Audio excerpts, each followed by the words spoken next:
You're sipping tea, maybe watching an old movie you've seen a dozen times. The room is still. You feel a strange tightness in your chest. You pause. You wait, but it doesn't pass. Then comes the pressure, the shortness of breath, the cold sweat forming at your temples. You try to stand, but your legs feel weak. Your arm starts to tingle, and that's when you realize you might be having a heart attack. And worse, you're all alone. This moment, this exact moment, is one that far too many older adults will face. According to the American Heart Association, over 70% of heart attacks occur at home, and nearly half of those happen when people are completely alone. That's a terrifying number, but here's the truth. You can survive a heart attack alone, if you know what to do in those first critical minutes. So today, we're not here to scare you. We're here to prepare you, because this video could save your life, or the life of someone you deeply love. First, take a deep breath. This topic is intense, yes, but our intention is gentle. We are not here to frighten you. We are here to offer clarity, comfort, and calm awareness. As we get older, our risks change. Our bodies shift. Our priorities become clearer. And one of the greatest gifts we can give ourselves is preparation. Not out of fear, but out of self-respect and love for life. This video is for seniors living alone, spouses caring for each other, adult children with elderly parents, and anyone who wants to feel empowered, not helpless, in a crisis. You don't need to memorize anything. We'll walk through each step slowly. We'll explain the reasoning behind every tip. And by the end, you'll not only feel more prepared, you'll feel stronger. Let's begin with 7 life-saving actions that can make all the difference. Tip 1. Learn to recognize the silent warnings. Heart attacks rarely announce themselves with drama. Most are silent storms, gathering quietly until it's too late. In movies, a man clutches his chest and falls to the floor.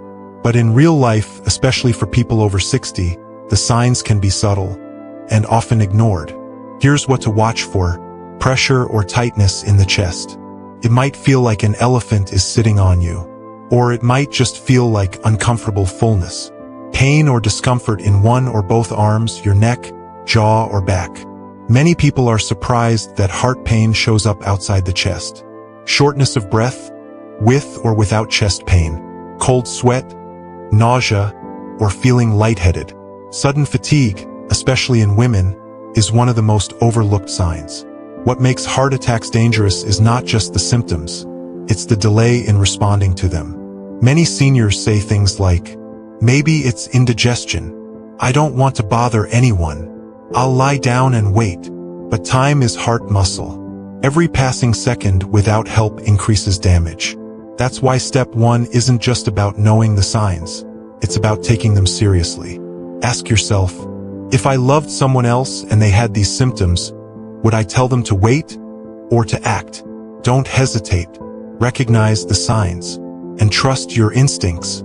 Tip 2. Call emergency services immediately. This cannot be stressed enough. If you suspect a heart attack, call 911 or your local emergency number immediately. Some people hesitate, worried about embarrassment or cost, or that they'll seem silly if it's a false alarm. But let me tell you something, paramedics would much rather show up for nothing than arrive too late. Every minute that passes during a heart attack means more heart muscle is being damaged. Calling for help is not a sign of weakness. It's a sign of self-respect and courage. And never, ever try to drive yourself. Many seniors feel they're fine enough to get to the hospital, but heart attacks can escalate rapidly. You might lose consciousness behind the wheel, putting not only yourself but others in danger. So please, call for help. Stay on the line. Let them know you may be having a heart attack and that you're alone. The operator will guide you, and help will be on the way. Your voice might be shaky, but your decision is strong. Tip 3. Unlock your front door and lie near it. After calling for help, your next move is practical but powerful. Unlock your front door. Emergency responders need to get in. If you're unconscious or unresponsive by the time they arrive, and your door is locked, they'll have to break it down. That takes time, and in a heart attack, every second counts. So if you can unlock your front door, If you live in an apartment, unlock the building's main entrance too, if possible. Then lie down somewhere close to the door. Why lie near the door? Because once help arrives, they'll find you quickly and won't waste time searching. Lie down with your head slightly elevated. Prop yourself against a pillow or cushion if you can. Try to stay still and calm. Your job now is simple. Wait, breathe, and hold on. A simple door left open could be the one that lets life back in.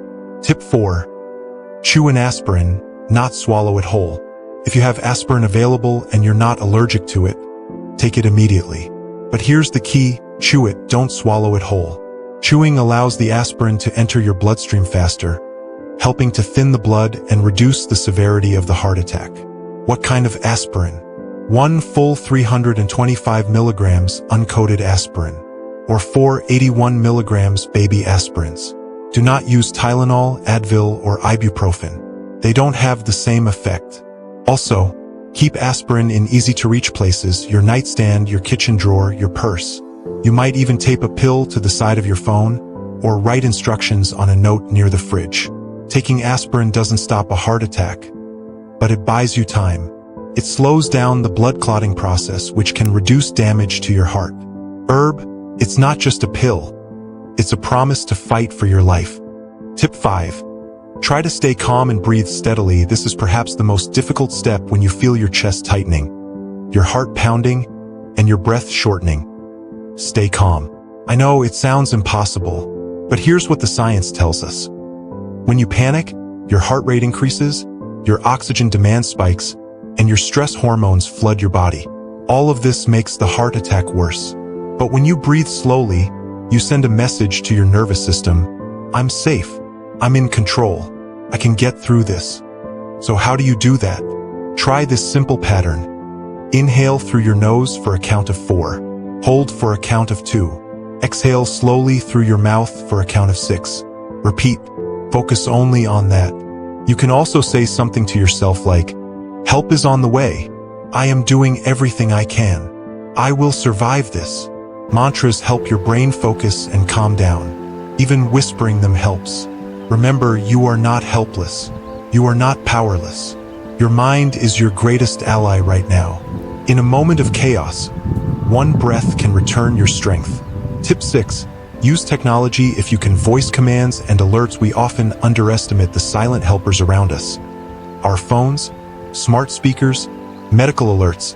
If you have any of these nearby, use them. Modern phones allow voice commands even if your hands are shaking. Hey Siri, call 911. Okay Google, call emergency services. These can be life-saving if you can't reach or dial the phone. If you live alone, you might also want to invest in medical alert pendants or bracelets. Apple Watch with fall detection and SOS features. Smart speakers that can place emergency calls when you speak. But having the device isn't enough, you must practice using it. Try a drill once a month. Make sure your devices are charged and within reach. Put emergency contacts in your phone under ICE in case of emergency. You can also use your lock screen to show medical information. You don't need to be tech-savvy to benefit from technology. Just set it up once, and it could serve you for years. Let your tools serve your courage. You're not alone. Tip 7. Make an emergency plan and share it with someone. Preparation doesn't begin in the crisis. It begins today. You can do everything right in the moment, but your odds of survival skyrocket if you've planned ahead. Here's how to create your personal emergency plan. 1. Write down critical information. List of medications, allergies, doctor's name and phone number, emergency contacts, location of nearest hospital. Keep this in a visible place. On the fridge, by your bed, or saved on your phone. 2. Place aspirin and phone in strategic locations. Designate 1 or 2 places in the house where you always keep these items. When a heart attack strikes, you may only have seconds of clear thinking. Your aspirin and phone should be within reach. 3. Tell someone you trust. Let a friend, neighbor, or relative know. Where your spare key is that you live alone, that you've created a plan in case of emergency. You don't have to live in fear, but you do need to live in readiness. Even better, practice your plan. Do a monthly heart attack drill, just like fire drills from our younger days. The goal isn't to live nervously. It's to live confidently, knowing that if the unthinkable happens, you've done all you can. Preparedness is not panic. It is peace. Let's take a breath together. You've just absorbed a lot. Maybe your mind is turning with thoughts. Maybe it brings up fear or old memories or a quiet resolve. Whatever you feel, it's okay. Getting older means we carry more experiences, more scars, and yes, more risks. But we also carry more wisdom, more strength, and more power to prepare. You are not fragile. You are resilient. And your life still holds purpose, laughter, hugs, sunsets, and stories yet to be told. Let this knowledge protect you, not burden you. You are not alone. We're walking this road with you. The heart may falter, but your will to live can guide you home. If this video helped you, even in a small way, please share it with someone you care about. This isn't about getting views. This is about saving lives. You can even pause right now and make your emergency checklist, move aspirin to a reachable place, practice a voice command, or talk to your child or neighbor about your plan. You are loved. You are valuable, and you deserve to be protected by others, but also by yourself. Until next time, may your heart beat strong, your breath stay calm, and your days be filled with peace.